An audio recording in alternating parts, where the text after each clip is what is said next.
Imagine two people. The first earns $10,000 every month.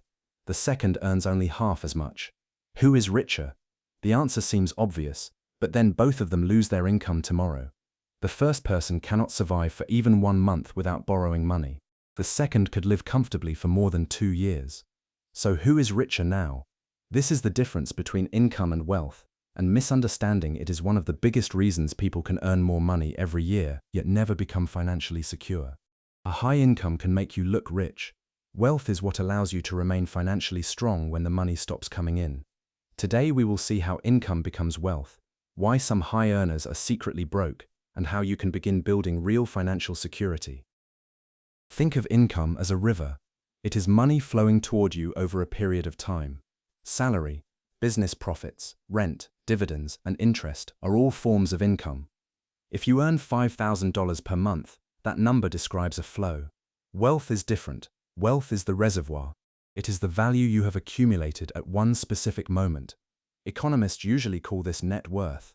The calculation is simple. Add up everything you own, your cash, investments, business equity, property, and retirement accounts. Then subtract everything you owe, your mortgage, credit cards, car loans, student loans, and other debts. What remains is your net worth. Assets minus liabilities equals wealth. And yes, wealth can be negative. You might own $50,000 in assets. But if you owe $70,000, your net worth is negative $20,000. Income is measured across time. Wealth is measured at a point in time. Income is what enters. Wealth is what stays. Meet Poor Stick. Poor Stick earns $10,000 a month. He has the luxury apartment, the new car, the latest phone, and a social media feed that looks extremely successful. But his lifestyle costs $10,500 every month. The missing $500 goes onto a credit card. Poor Stick has a large income, but his wealth is moving backward. Now meet Rich Stick.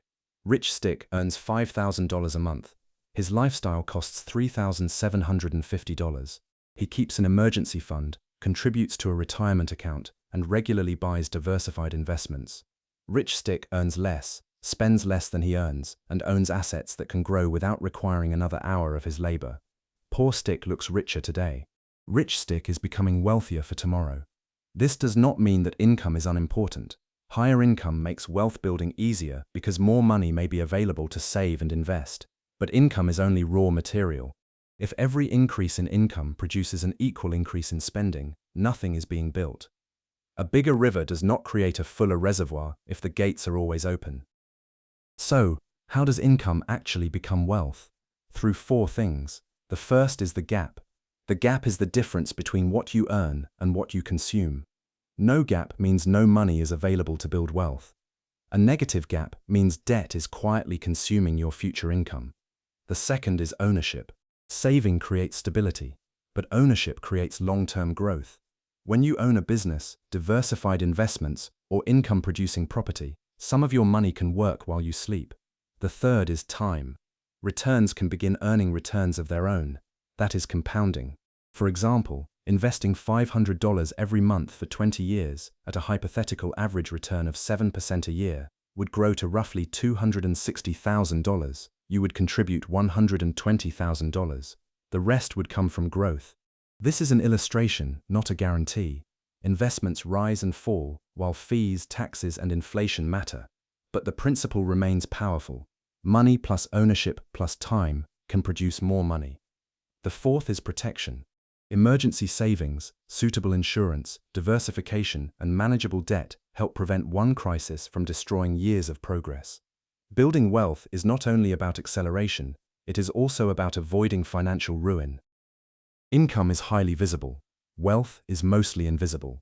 You can see someone's house, clothes, holidays, and car. You cannot see the loans, empty retirement account, or anxiety before payday. This creates a dangerous illusion.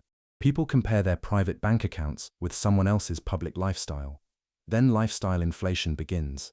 Each raise becomes a larger home, a more expensive car, more subscriptions, and more monthly payments. The person earns more but needs more just to maintain the life they have created. Their income rises. Their dependence on income rises with it. A luxury car is not proof of wealth. It may be an asset because it can be sold, But if it loses value, creates large expenses, and is mostly financed with debt, it may build little wealth. The better question is not, how expensive is the lifestyle? It is, who owns the lifestyle, the person or the lenders? Now we need one important distinction. Two people can have the same net worth, but very different levels of financial security. Imagine both have a net worth of $200,000. The first has almost all of it locked inside a home and has very little cash. The second has emergency savings, investments, and less home equity. Their net worth is the same, but their liquidity is not. Liquidity is how quickly an asset can become spendable money without a large loss. Cash is highly liquid, a house is not. This is why useful wealth has layers. The first layer is emergency wealth, cash or safe, accessible savings that can protect you during a job loss, illness, or urgent repair. The second layer is long-term productive wealth, investments, business ownership, and carefully selected property that can grow or produce income. The third layer is lifestyle wealth. Your home, car, and possessions may have value, but they do not all produce cash, and some lose value. Net worth matters, but what you own, how liquid it is, and how much debt is attached to it matter too. Wealth is not determined by personal discipline alone. People do not begin the race from the same starting line. Income, inheritance, education, family support, health, housing access, economic crises, and discrimination can all affect wealth. Lower-income households also have less room to save after paying for basic needs. That reality should not be ignored. But the difference between income and wealth still reveals something important. According to the latest United States Census Wealth Report, median household wealth in 2024 was about $205,000, yet 1 in 10 households had zero or negative wealth.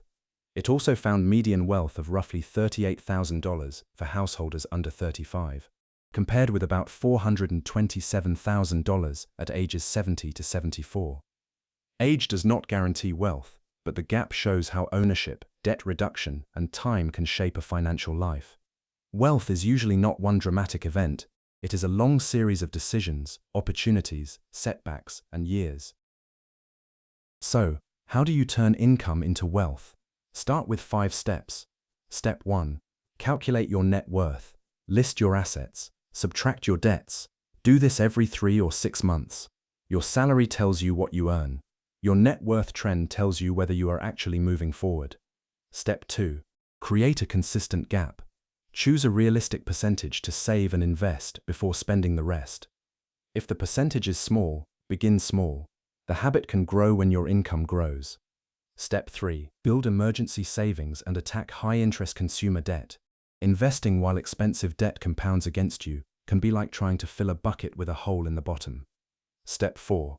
Automatically acquire productive, diversified assets. Do not wait to invest whatever happens to be left at the end of the month. Give wealth building its own automatic payment. And step 5. Increase your income without surrendering every raise to lifestyle inflation. When income rises, send part toward a better life today and part toward ownership tomorrow. Higher income and controlled spending are not enemies. Together, they are a powerful wealth-building engine. There is one final way to understand wealth. Measure it in time. If your essential expenses are $3,000 per month and you have $12,000 in accessible savings, you have roughly 4 months of financial runway. If investments can support your essential expenses, that runway may no longer have an end. That is why the real purpose of wealth is not simply to produce a large number on a screen. Wealth buys resilience, it buys choices. It gives you time to search for the right job instead of accepting the first one.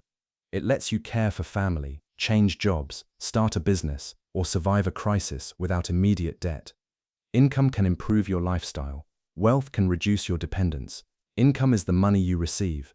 Wealth is the money, assets, and freedom you keep. So, the next time someone asks, "How much do you make?" remember that this is only half of the financial story. The better question is, what are you building with it? Because looking rich is about consumption. Becoming wealthy is about ownership. And real wealth is built one wise decision at a time. If you found this video helpful, give it a like. Subscribe for more stories that help you build wealth, one smart decision at a time. Thanks for watching, and we'll see you in the next episode of Rich Stick, Poor Stick.